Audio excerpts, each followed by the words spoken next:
Ça peut ne pas être la meilleure solution, même si, encore une fois, je trouve que la décision est assez cohérente. Moi, je m'attendais à ce qu'on puisse permettre à Aliou Cissé de disputer les matchs du mois de mars et du mois de juin. En août, son contrat arrive à expiration. Peut-être que c'est à ce moment-là qu'il fallait s'attendre peut-être à une séparation à l'amiable. Je pense que il faut un peu d'élégance par rapport à Cissé, parce que c'est un coach qui a fait du bon boulot pendant 9 longues années. Bon, c'est avec lui qu'on a pu décrocher notre premier titre de champion d'Afrique. Je pense qu'à un moment donné aussi, il faut se poser des questions. Est-ce qu'Aliou Cissé n'a pas atteint son plafond de verre? Est-ce que son discours passe toujours au niveau du groupe? Est-ce qu'il ne faut pas avoir un nouveau souffle, du sang neuf dans cette équipe du Sénégal après 9 ans? Ce sont des questions qu'on peut se poser légitimement, mais je pense qu'après l'expiration de son contrat au mois d'août, on aurait pu tourner la page, peut-être voir un autre entraîneur avec un autre discours, de nouvelles approches au plan tactique, parce que dans cette décision-là, de se séparer ou pas de Aliou Cissé, je pense qu'il faut un peu d'élégance. Et je sais que les fédéraux l'ont été jusque-là, mais on peut se poser des questions quand même sur le fait qu'Aliou Cissé ait atteint déjà son plafond de verre avec l'équipe nationale. Ça peut être un risque, comme ça peut ne pas l'être.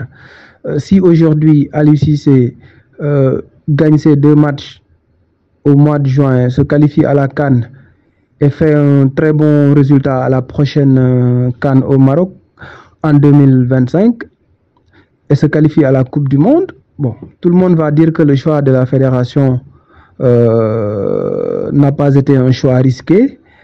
À l'inverse, s'il y a un faux pas au mois de juin et s'il y a encore une autre contre-performance à la prochaine Coupe d'Afrique des Nations, d'autres diront que c'était un choix risqué.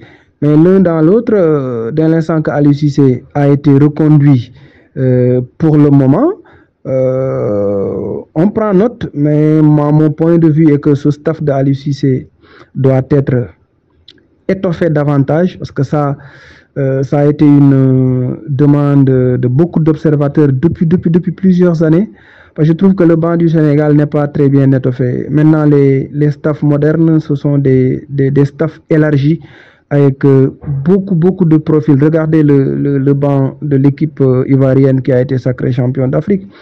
Il y a eu pas mal de bons profils. Le coach n'était pas seul. Mais parfois, dans certains matchs, on a comme l'impression que le sélectionneur national est assez esselé dans sa zone technique. C'est lui seul qu'on voit donner des consignes et tout. Moi, je pense qu'on doit tirer les leçons du passé, étoffer davantage ce staff-là. J'apprécie l'arrivée de quelqu'un comme d'un entraîneur comme Pape Bouna Diaw. J'espère qu'il va apporter un plus.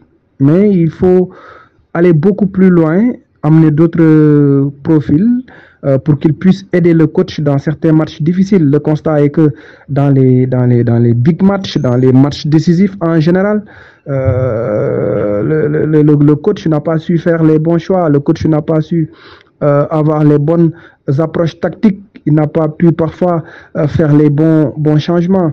S'il avait un staff un peu plus étoffé, peut-être qu'on n'en serait pas à cette situation-là. Maintenant, il faut réfléchir et puis essayer de voir la possibilité d'avoir davantage de techniciens aux côtés de Aliou Cissé, parce qu'on va vers des échéances très importantes et l'équipe du Sénégal est attendue un peu partout en Afrique et dans le monde. On ne peut pas continuer avec ce staff à 2-3 têtes.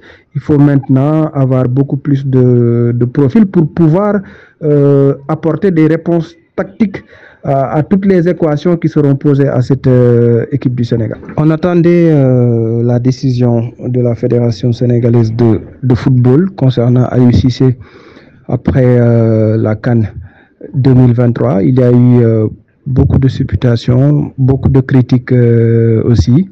Mais l'un dans l'autre, je pense que le choix de la Fédération sénégalaise de football a une certaine cohérence. Dans ce contexte, se séparer de Aliou Cissé peut être contre-productif, puisqu'il y a déjà les matchs de la fenêtre FIFA de ce mois de mars.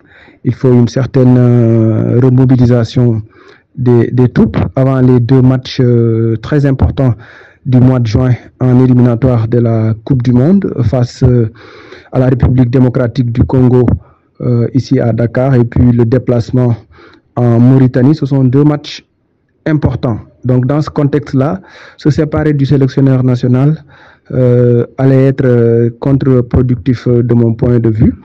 Heureusement, à la tête de la Fédération sénégalaise de football, on a un président à la personne de Maître Augustin Senghor qui est très réfléchi et qui ne prend pas de décision sous le coup de la colère ou de la déception. Dans ce contexte, je pense que la meilleure solution, c'était de continuer avec Aliou Cissé, au moins jusqu'au match du mois de juin, pour qu'il n'y ait pas de chamboule-tout, de désordre après la Coupe d'Afrique des Nations.